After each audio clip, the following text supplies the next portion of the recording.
4 years ago. You stole my hat. I did, but I decided to put on the hat and run for president. I'd vote for you. I do, on the Honest Abe ticket. On the Honest Abe. That's as right. close to that L word as we're going to get, according to our producer. Yeah, he doesn't like supposed to keep it quiet. Thinks Lincoln was a communist. Shh.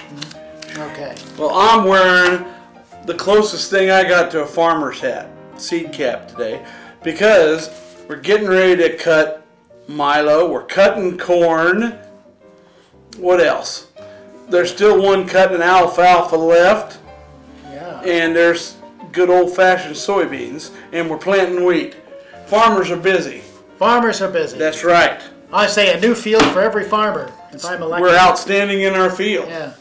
Hello and welcome to your old news update. Free cow. Free cow. Farmer. Yeah. Never mind. Black cows give chocolate milk. That's right. Hello and welcome to your old news update. I'm Izzy Fitz. I am the distinguished Bud Driscoll. And we're going to top the headlines from yesteryear as soon as we shout out to our sponsors. Eagle Crest Retirement Community, 1501 East Magnolia. Yes.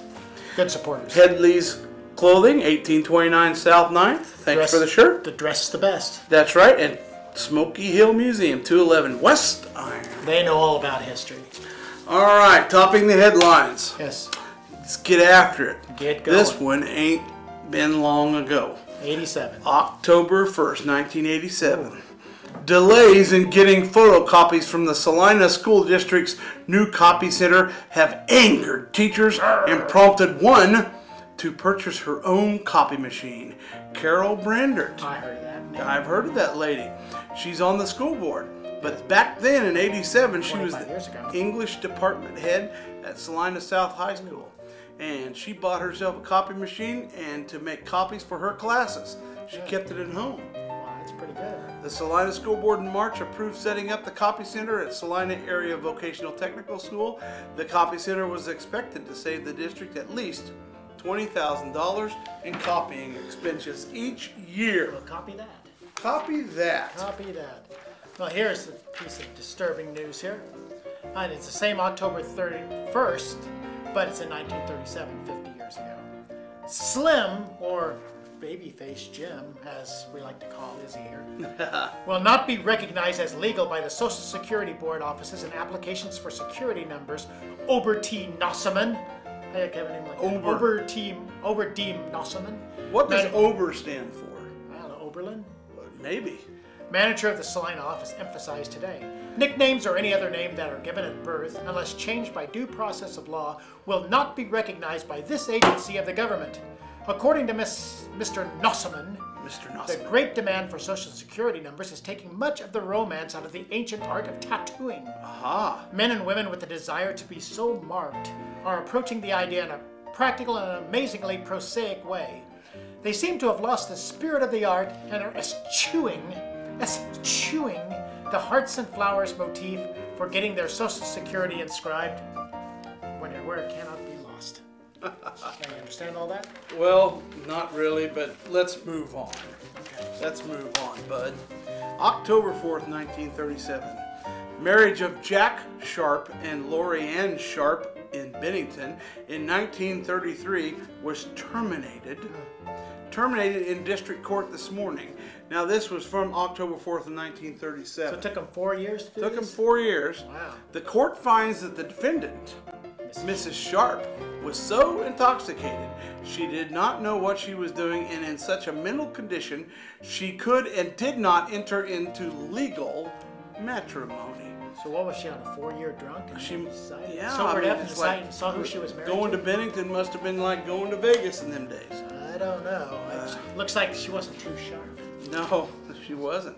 Well, she's not sharp anymore. Yeah. Because she's kicking old Jack out. Well, we're gonna go from a sharp to a roach. Okay. And this is not any prettier.